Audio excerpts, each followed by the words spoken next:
I saw your face, you little beggar. You get my foot up your backside. Hey, King Kong. Huh? You're up a bit bright and early, aren't you? A little monkey's under the viaduct there. Ah, well, it's just animal high spirits, Stan. I'm full of them myself of a morning.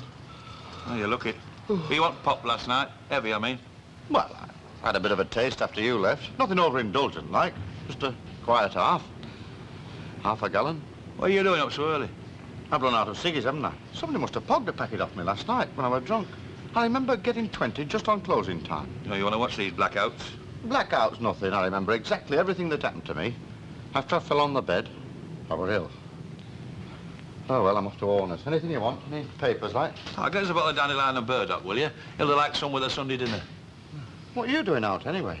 You stand there with your great gut wafting in the morning breeze, looking like Custer's last stand. I'm waiting for somebody. Oh, aye? Oh, you pick some nice romantic spots, don't you? What's up? You're ill to been out on the loose with your yank, something? Go get your papers, you big Murray. Well, I am doing, aren't I? Will you be here when I get back? I could be, yeah. Oh. Got your sandwiches, love? Yeah. Now, I hope it keeps fine. But listen, love, if it gets misty, now you and Rosemary must go straight back to the station. Yeah, all right. Now, promise, love, I don't want them to have to call out those tracker dogs for you. No, we're only mucking around, you know. Try. Bye-bye, love.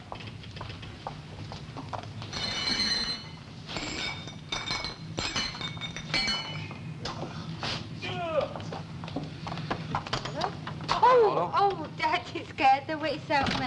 Do you know, I thought it was that big old station out of Victoria Street. Anyway, get up, Dad. I'm waiting for Bert Lodge. Hi, Lucy. Just look at the state of that. Have you ever seen anything as soft? Come on, Dad, get up. It looks as though you're drunk. I'm tired. Haven't Bert Lodge bought our milk yet, then? No. Where are you going with your little diddy bag? It's about his time, that's why I've come out. Mrs. Walker thinks I'm going walking in Dovedale with Rosemary. I'm going to Blackpool dancing. We're going dancing this afternoon, all afternoon.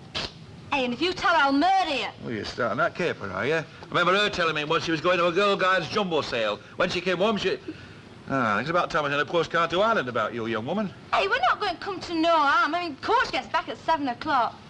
Try. Enjoy yourself. Yeah. Hey, is she going wild out, Irma? Is she going out with lads and all that? I don't know, Father, I'm sure. I don't know what they're seeing, lads. Morning. You check your time, don't you? Oh, you see, I like to leave you till last, darling. You're a bit too much for me too early on it round. Oh, can you hear how they talk about me, your own daughter? Ah, they're all the same these days. Hey, I'm glad I've called you, but listen, I want your advice. What, at this hour at morning? Ah, well, you finished at 11, don't you? We don't see you after that anyway. Now, listen, do you think I could get a job at your place? You know, think I could get around? Well, I'll ask Algie if you like. Hey, do you think it's quite your style? Oh, I've been looking for a morning job. One where you knock off at opening time, you know. Hey, shapeless, shape yourself. There's a woman here like it with a mouth like the bottom of a bird cage. Hello, Mrs. Tanner. Here, that'll keep you going. That's very big of you. You see a bit of the world too, don't you? Oh, you have to shut your eyes to a lot of things. Mind you, it's not all 11 o'clock end, you know. I see you. Put a good word in, will you? All right. Ta-ra, mate.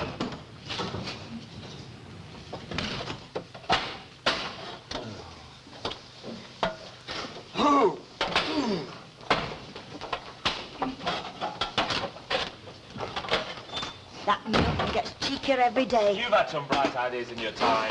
Later and later, and he never apologises. This one's going to kill us. Oh, I just can't drink it without milk.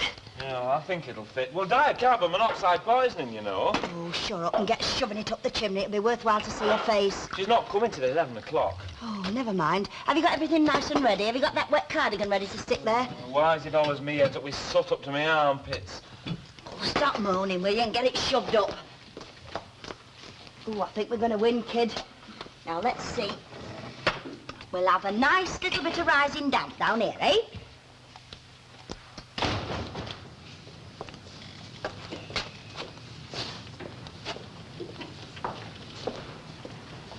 Morning.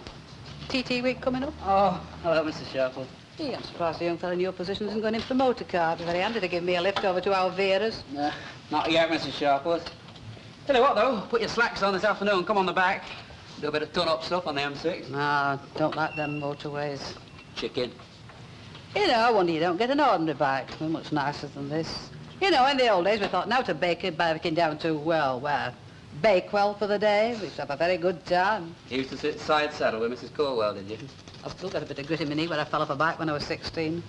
Albert and Tatlock and I, we got our front forks lock coming down a steep brune hill in Rivington. Yeah, you must have been a bit of a suffragette cycling in those days. Aye. My mother thought I was a bit fast, if you must know. On those immoral machines. Ah, Mr. Sharples. We're just going for a spin before service.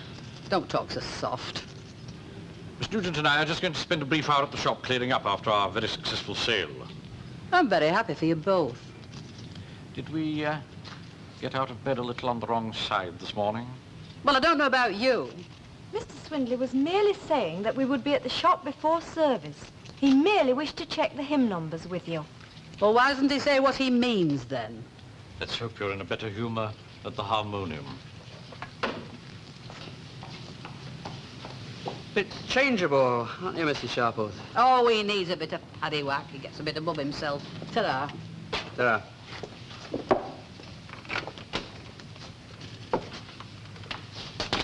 Is it going to be all right? Sure. No bother. I better wake Uncle Albert. What time's your dad expecting you? We're only going for a drink, you know. Back by dinner. He's not going on the back of the bike, is he, Uncle Albert? Well, it depends how dashing he's feeling this morning. No, we'll probably go by bus. He won't mind me not going, will he? Because I don't feel up to it today. No, I'll tell him you're doing your exercises or something. Hey, how'll it be, though, love, while I'm gone? It's not due before dinner, you know. Hello, pal. What's up? Ken says how you fit. I thought if you were going to his dad, you might want to knock up. Oh, Wick, I'd forgotten all about that. Oh, how can lad? What time's it? It's gone 9. Well, we won't have to be there long, will we? What's your panic? Well, I haven't done any bumping at number 11 yet. I'd ought to be out to the side of town when it happens. Oh, come off it, Uncle Albert. Elsie Tan and Enid Sharp has done enough fighting last of a lifetime. It'll all blow over. Oh, surely they won't start. Now, just you look back through history, Val. If you'd lived as long as I have, you'd know very well that wars always start on a Sunday.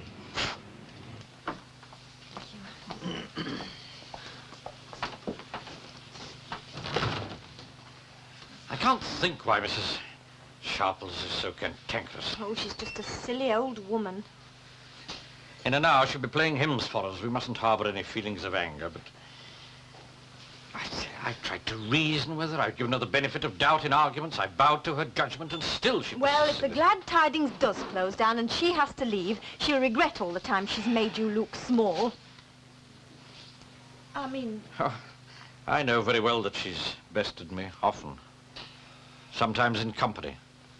I wouldn't admit this to everyone, Miss Nugent. But sometimes when she's in full flight against me, and other people are present, I feel the sweat in the small of my back. Yes, I can understand that. If only one could understand her motives. Well, I have a theory. I've been toying with it for some time.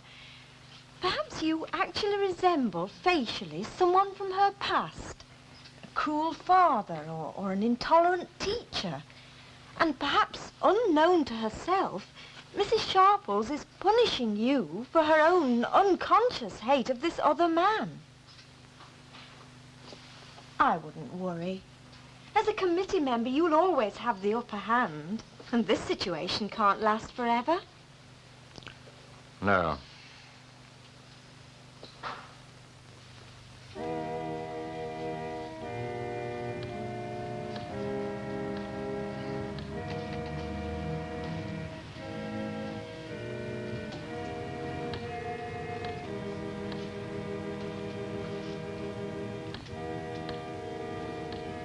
Whatever else they may say about Mrs. Sharples, Jack, you've got to admit she's got a lovely touch.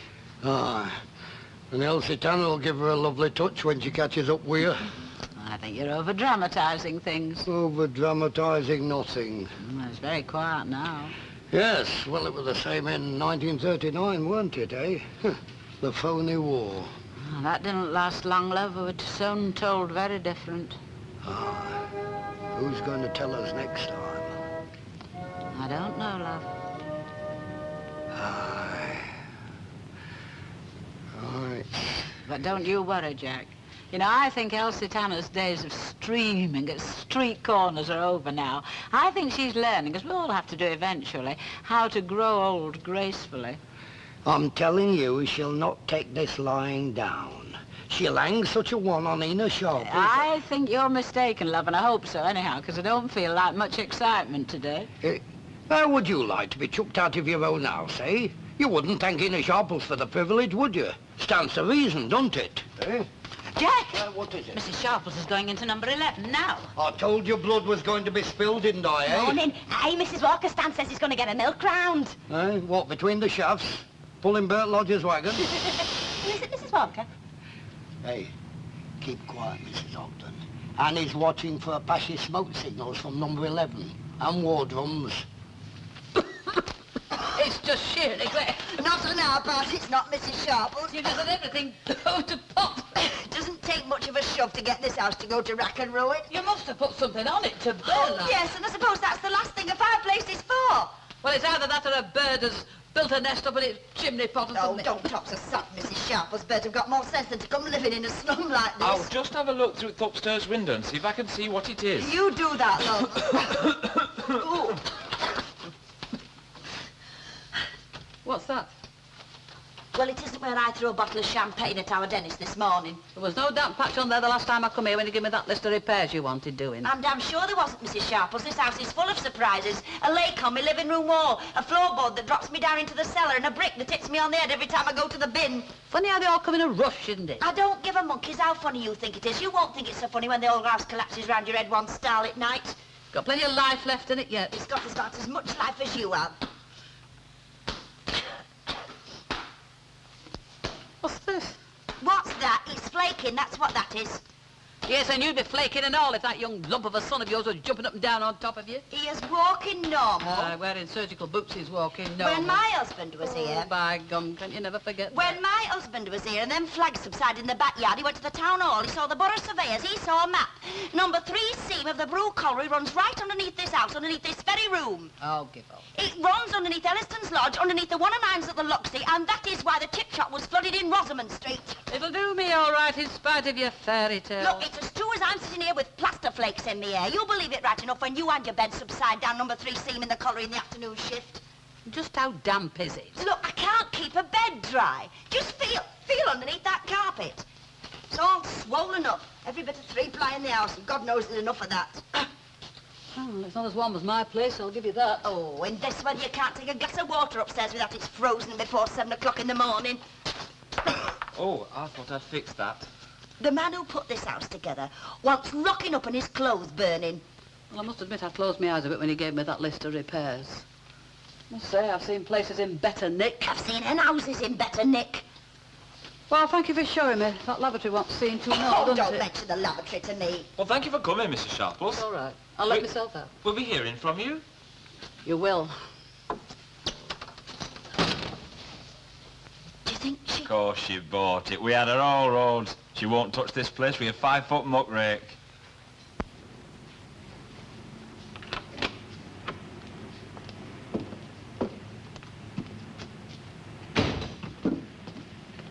Oh, hello, Ina. Have you had a look? Oh, yes, I've looked.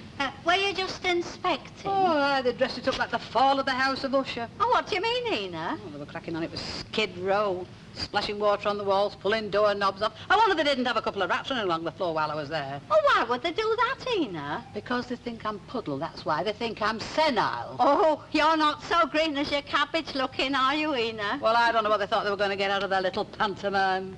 Rising damp. Do you like the house? Well, it's somewhere to dump myself, isn't it? She can get out.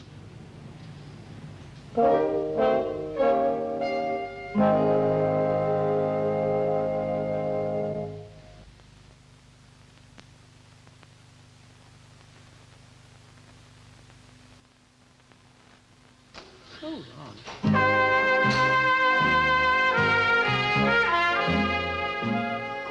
She's the worst actress since Jean Harlow. Here's to her. Oh, I'm sure she wasn't trying to fraud you deliberately, Ina. She'd even put a piece of wet coconut matting on that fire to make it look as though there was smoke in the room out. But Elsie Tanner has been in that house a long time. It's only natural she should try to keep you out. She has not been in that house as long as I have been in my vestry. Somebody chucks me out, I chuck her out. An eye for an eye and a bed for a bed. Well, why don't you just get a room at Elsie Tanner's? What? I'm taking charity off no one. She'd keep me in one room like a mother-in-law. She'd have me babysitting with Dennis while she went out at night bopping with bootmakers. Well, you're welcome to share my house. Me and you are not going in with one another. Well, until one of us can't fend for themselves. Well, we've got our health and strength, we keep out of each other's hair. It would be no bother. You could have your own room. No, I prefer my own house. I like to have a room where I can undo my corsets in front of the fire and nobody to say me nay. Well, Charlie's very broad-minded. He sits in his stocking feet. There's a difference between stocking feet and underthings. Well, I rather like the company. Ah, that's because you're man-mad. Me, I either take 'em or leave 'em. Don't forget, Over the Waves. Nice and rallentando. Molto vivace. And you? Yeah, do you know what my favourite brass band piece always were? The All of the Mountain King. I think it were from Mikado. Oh, don't be a daft ape, it was from Peer Gynt. Yeah, he was stand-up out for Wakefield Trinity, you know, Albert. I took up Val's trombone once. My Uncle Eli used to have one. 8 brass band used to rehearse it loft over at Crown and Anchor then. I was doing very well too. I'd learnt first 12 bars at Cornet Carillion and then I started going out with lasses. Ah, my lips gone all to pot. I don't think I could do Flight of the Bumblebee on my little cornet now. I think my lips would go to pot and all if I had 'em soaked in 5 pints of that stuff you drink every night. By heck, I could slap that bass, though. Player's temptation, then. What are you having to drink? Oh, I think I could shove a pint down me. How'd it go, love? Oh, all right, I think. Did she accept that doorknob bit? I think she will do. Certainly return to the turnpike, please. No, hey, don't forget, start off with like cavalry. What with this lot? You'll be lucky. Hey, up! Is she not moving into you, then? No, well, we finally convinced her that it was the Black Hole of Calcutta. Don't move your lips. She's over there in the snug. Down you. It's, all right, Mrs. Sharples. I'll pay for that. That's very kind of you, Mrs. Tanner. That's all right, Mrs. Sharples. You know, I am glad you've patched it up, Mrs. Sharples. It would have been most unpleasant if Mrs. Tanner had actually ended up on the street. Well, now, Mrs. Tanner might have known I wasn't serious until I give her a notice in writing. Of course, that's absolutely right, Mrs. Sharples. I was only saying, So would you pass it over to me, please? What's this, Mrs. Sharples? Just pass it over to Mrs. Tanner, will you? Mrs. Tanner, can you... What's this, Mrs. Sharples? What do you think it is? A birthday card? It's your notice. Official. You what? It's your notice. It says, take your hook out of my house, only it says it more polite than that. I don't care. You take on with me like that. Hey, come on. Jack, send for the police. Never mind about police. Get a bucket of water. That's all that separates dogs. No, it'll separate them two now, short of death. Don't you out to me. Don't you out.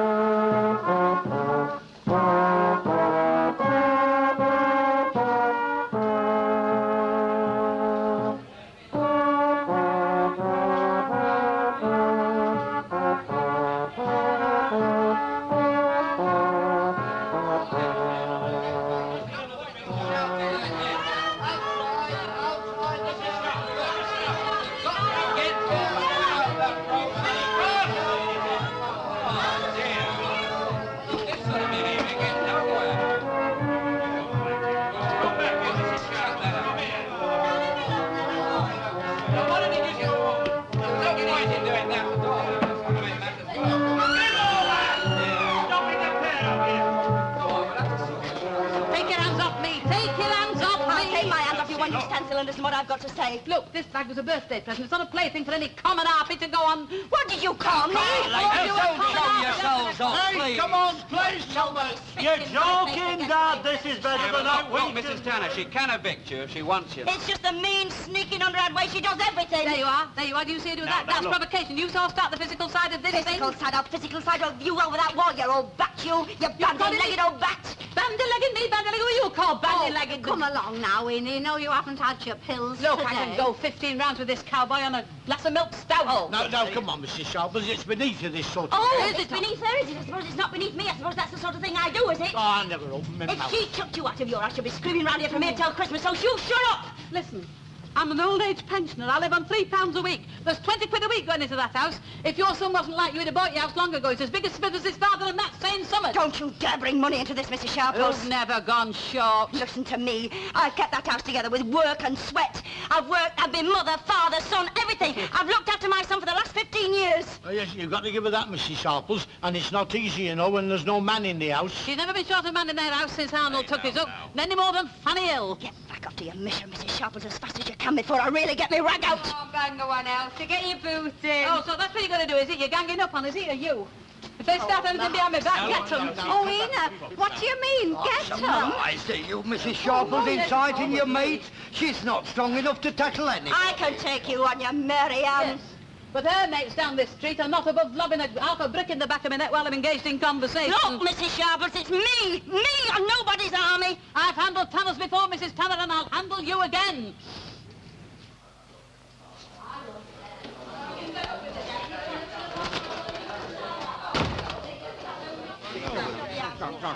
You try turning me out of my house, Mrs. Sharples. Just you try turning me out, and I'll come back and you. Come back. You're leaving me all morning down the stairs under the staircase. You won't get a bit of sleep, Dennis. Mum, your sprouts are burning. Come in here, Get Dennis. great big mad Mary. I'll take you on my left hand if she starts You anything. needn't worry, Mrs. Sharples. I never raise my hand in anger to a lady. She's done it on me, Dennis. You've She's got done it. things under control, ma'am. She's done it on me. Look, come here.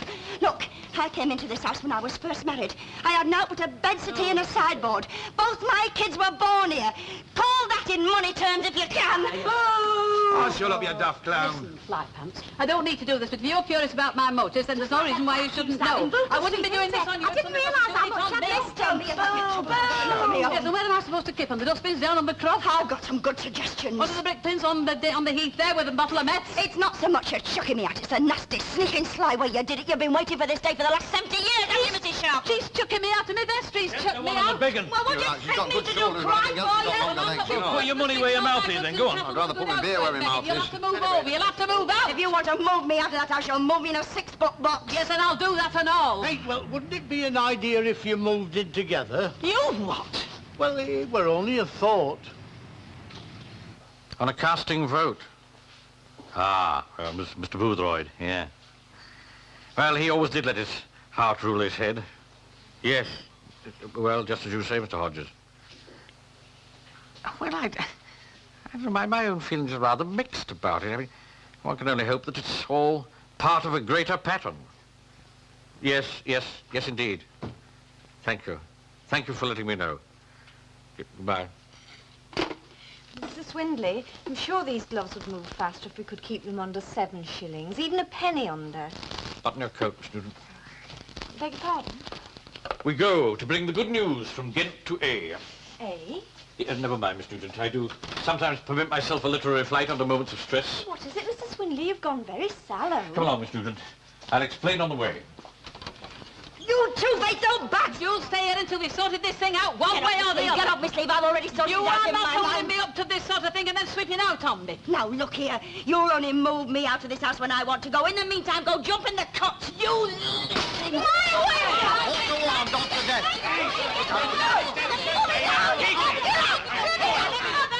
Put me down! Put me... Mrs. Sharples, you're too old for this sort of thing. Anyway, your flight's academic. The mission isn't going to close. Do you hear? You can stay in your vestry. You what? The committee has decided to close Bow Street mission. We shall have 20 more souls to look after next Sunday. You won't need Mrs. Tanner's house. Won't I? No, you won't. Well, we'll see. Well, that's a you see sense anyway. Now, look, you'll pay for this afternoon. I may not want your mangy house, but I'm still your landlord and I've still got the upper hand. What has happened this afternoon's not to be no help to you at all. You're still my landlord, are you? Oh, yes, I am that. Well, you'll pay for that window. That was her first big mistake. You're on that, Tim Bob. The big un to take her in round 2.